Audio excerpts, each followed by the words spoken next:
Is Windows failing to load because of the Fsutil module DLL? I'm Sophie Chen, a senior Windows support engineer. I've diagnosed the corruption and have the fix ready.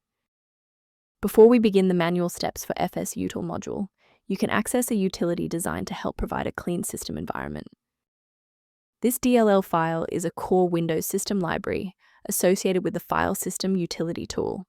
It provides the essential routines for managing disk partitions, querying file system properties, and performing volume maintenance on PC.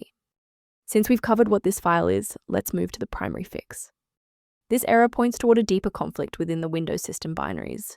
I recommend running sfc/scan now from an administrator command prompt to verify the integrity of protected files like the Fsutil module DLL and restore stability. Should the file remain missing after a reinstall, we need to ensure that the operating system is forced to re-index its shared library paths. A full system restart ensures that no background processes are currently locking the Fsutil module file. A fresh boot allows Windows to reinitialize its library map from a clean state. Take a second to bookmark this page, or hit the like button before restarting. That way, you can easily resume this guide once your system has finished rebooting. To ensure long-term stability, we should review the safety risks associated with unverified file sources.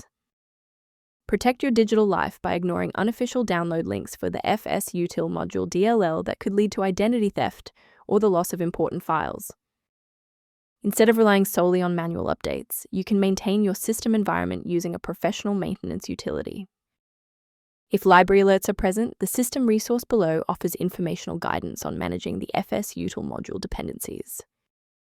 If this diagnostic helped you resolve the Fsutil module error, please like the video and subscribe for more technical insights and system stability tips.